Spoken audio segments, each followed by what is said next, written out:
العالمين والصلاة والسلام على رسولنا محمد وعلى آله وصحبه أجمعين. أيها الإخوة الأفاضل، تكلمنا حول الإيمان وحول الكفر. اليوم سنتكلم حول تأثير الذنوب على الإيمان، فسنبين الذنب والإيمان ما تأثيرهما، ما ضرر الذنب على الإيمان إن شاء الله.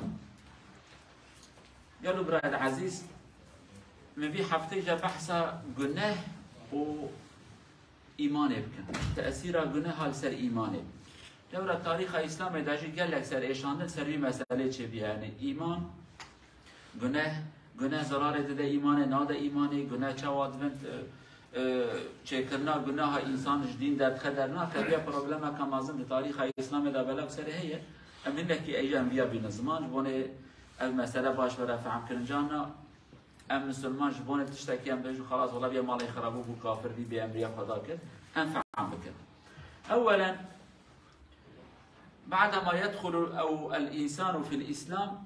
قد يصدر منه أشياء لا يحبه الله عز وجل. نحن نسمي هذه الأشياء الذنب أو المعاصي أو ما لا يحبه الله عز وجل. الذنب والمعصية أي معناه عدم طاعة الله عز وجل، هذا هو.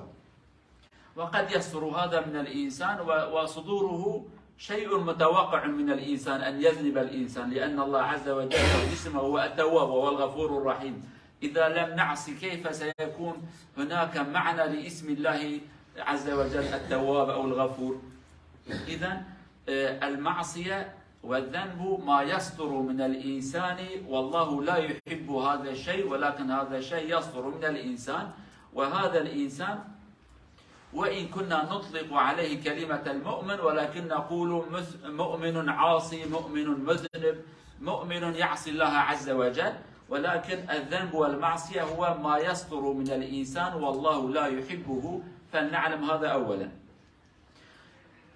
تشتكي لما يرو بيجن جناه كرم بكردي أم بيجن جناه يعني بكر ما تقاد قوتن بيا جناه تريد بعد كي بعربي كي معنوي زيادة بعربي بيجن معصية بيجن ذنب نظام شيء ليه بكردي أفهم جراد بيجن شيء بين بأمريكا خدا أم بكردي جراد بيجن تشتكي خداجي حسناك يا جم بيجن جناه بكردي وهاجرات قوتن أبيات شيء جناه هر تشتكو خدا جه حسناك جه إنسان پیدا ده جرات قوتن جناه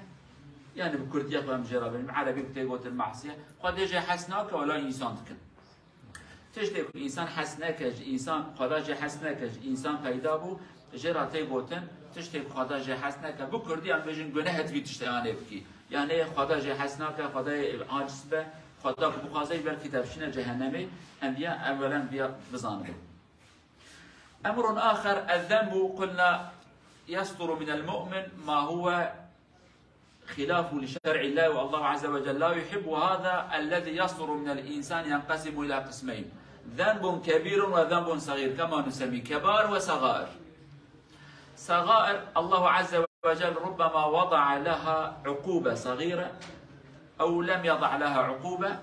ولكن يقول لا أحب هذا الشيء. ولكن الكبيرة قد ذكرها الله عز وجل أو ذكرها الرسول صلى الله عليه وسلم: ذنوب كبيرة لها تأثير في حياة الإنسان.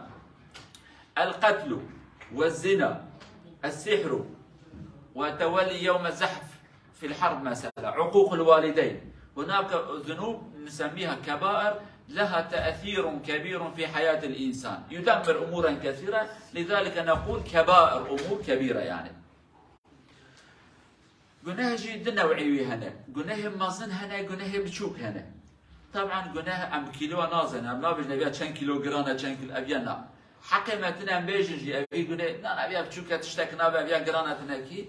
مازن بونا جناه جي بيخمبر يجي خدا عز وجل أو ديار كجمرة. لو راه بر خدای هم چه زن خدای شحس که شحس ناکه یا جی خدای چه عاجز بیام بزنم فقط تشتی که هي یا خدا عز وجل یا جی پیغمبر صلی الله علیه و سلم بجا یا گناه کی پر مازن های وجه ابا ابیا جی گناه کی له گناه کی پر مازن نه مثلا ام بجن زنا کرن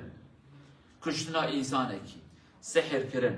به امریا دی باب ظلم دی بابا بانه کی گناه جرات بجن کبائر گناه مازن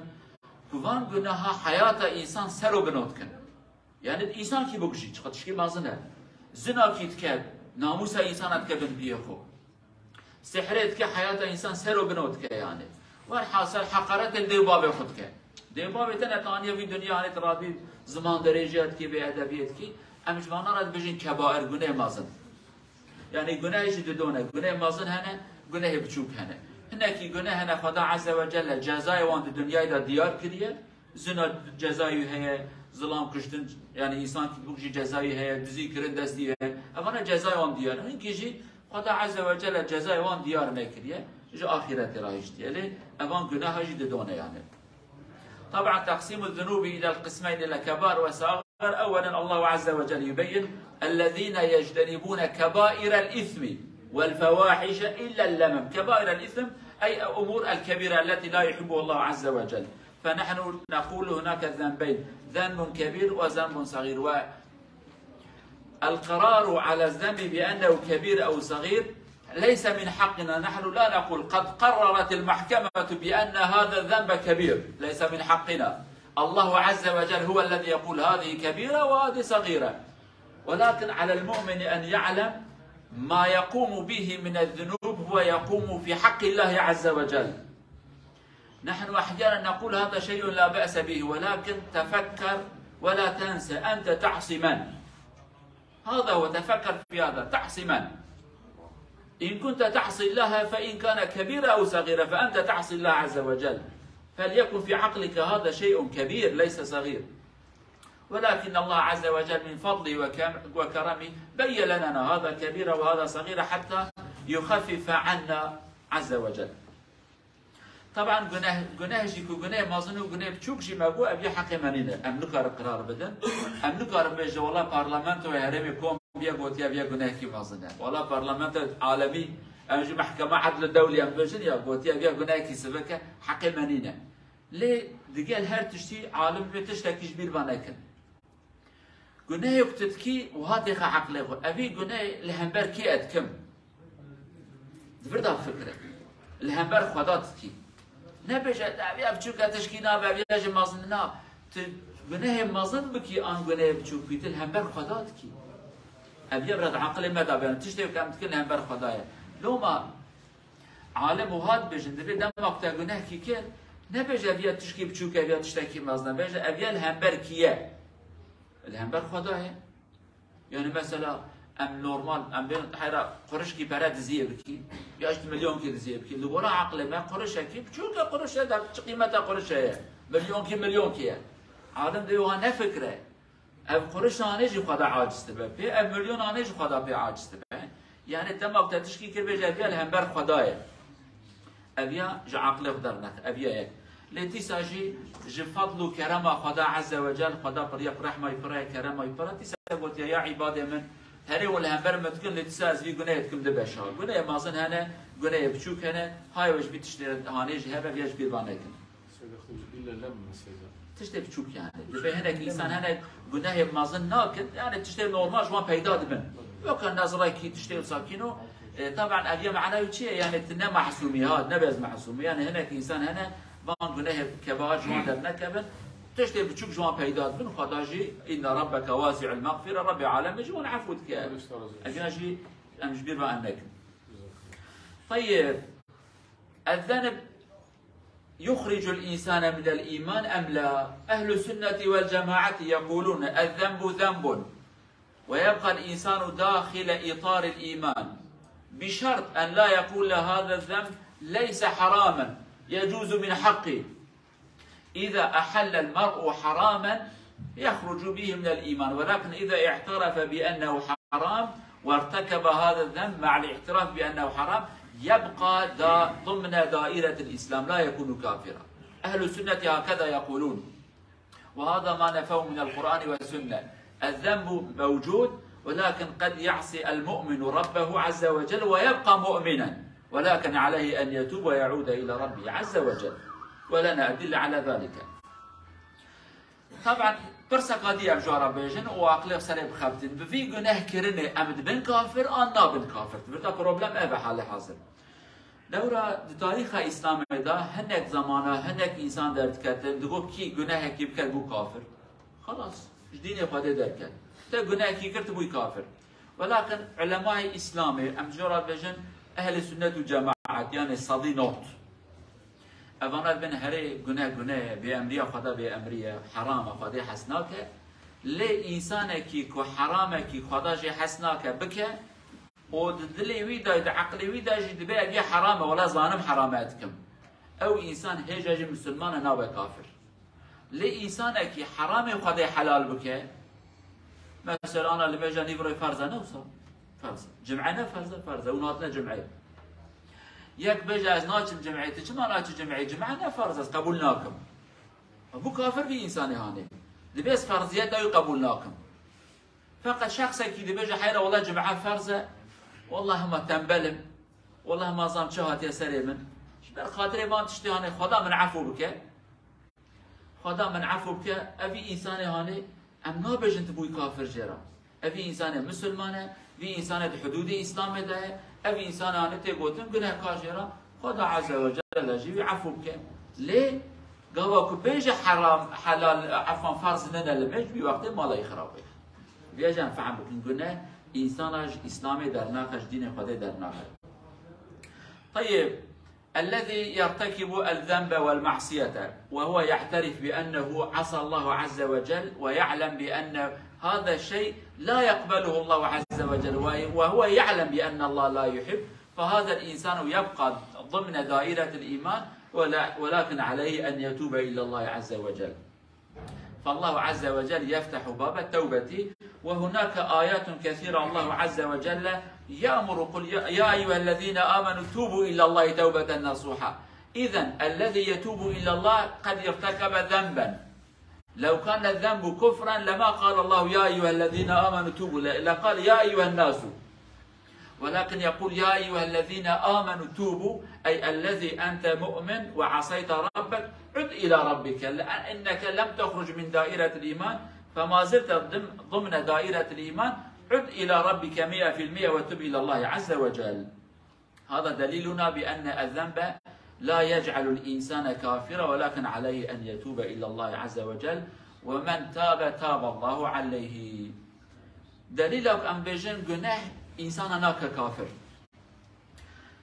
آياتك بيروز هي خدا عز وجل سورة التحريم داد بجا يا كسك وإيمان آنية يا أيها الذين آمنوا أي كسك وإيمان آنية باورمند أهل إيماني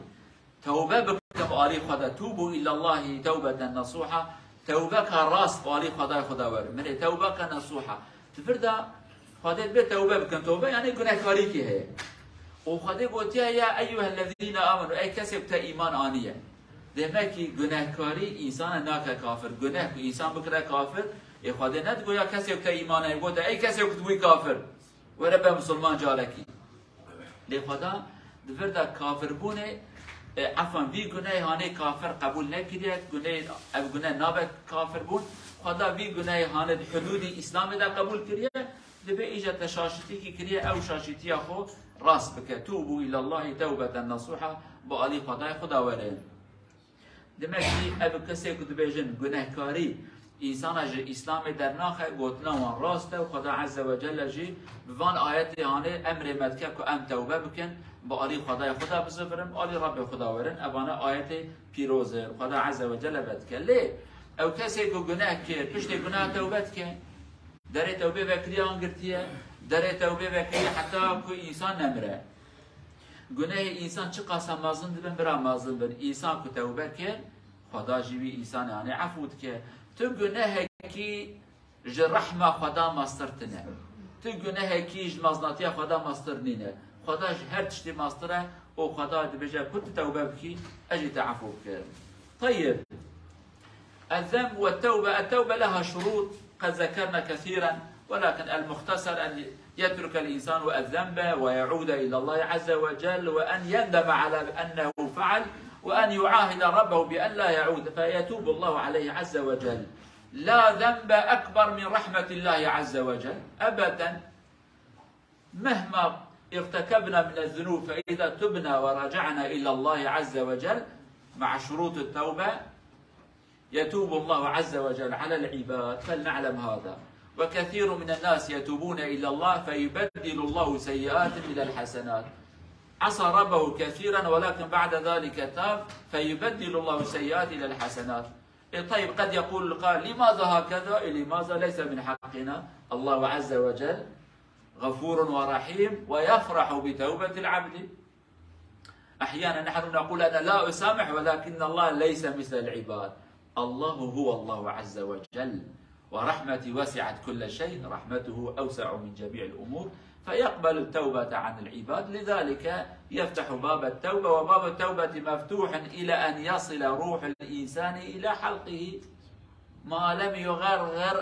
هذا هو معناه. فنرجو الله عز وجل أن يرزقنا التوبة قبل هذا المرحلة، يعني من الآن إلى أن يأتي إلى هنا، لا يؤخر توبتنا إلى هنا. إذا أخر فصعب. طبعا توبة ام انسان جانا تشترك شخص فكرن في انسان او خصال قناه كاري كريه كريه اشتراك مالي خدرنا عبدي خدرنا، يعني جانا هناك انسان هنا حاشا خد كنجه هي خدت بس قبول لكم شو توبه كريه كرو خدي قبول كان يا جدي قناه هاني كريه قرب كافر ناب كافر والله تبي كيف ظلام بوكش قرب كافر قبول لكم حيرت قبول بك نكي دين خدايا دين متنينه. براد جماعتك ما يقدر كاتبه، يعني براد جماعتي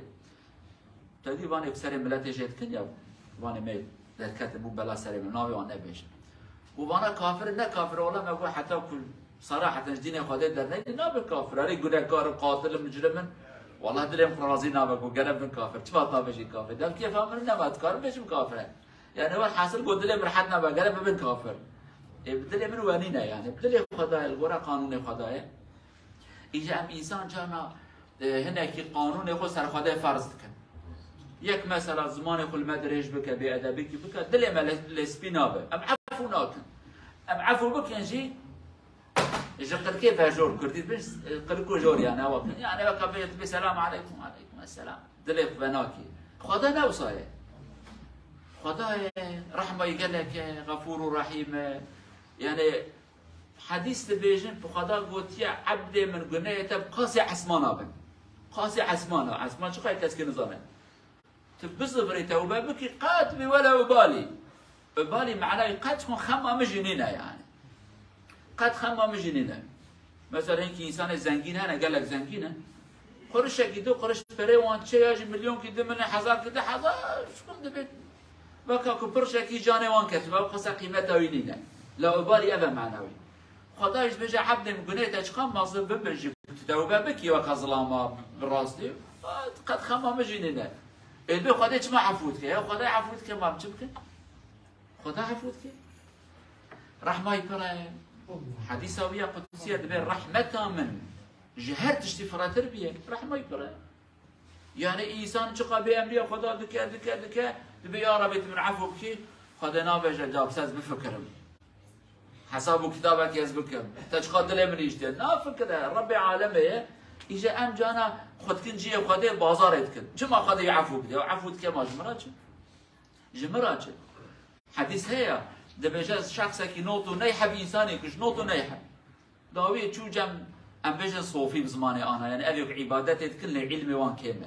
شو هو من نوتو نهي انساني كش تي خدي عفو تكون ولا عفو تتنب هذه ورطه جهنمي ازهرم جهنمي بس ايش مكشف وجي كشك صدحه دنيا لحد نبويا وخذيت ما بنعرفونا من غلطين كريه شو حاصل يجي حبك امام ديت سؤال كي ولا نوت نيحب كشت يكدي احتراز كر تمام كر صدح حديث پیغمبر صلى الله عليه وسلم يعني ابيات شكي بريك احنا بيج تبي توبه من هيك وتوبات هي قد تعفت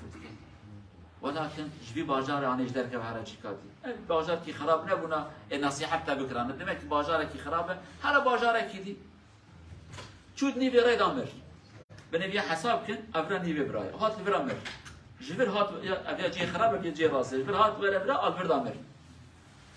ملائكه خيرين ملائكه خرابي هدوات ابي اقول بم جهنم ابي اقول بم جنته ور داوود خدا ملائكه كي دي تشنا دبي رب حاكم جوانه تبي مساله شيء دبي بيا صالحه بي كشتيه ادبي توبه كري ادبي توبه كري قربات ابي باجار ادبي بري دامر ادبي قام حسابك يمكن حسابك تشيه دبي مترب كن كم سنتينه ايجاد بيجن خدا عز وجل ابراك كنكر بشكي 20 سنتينه 20 سنتينه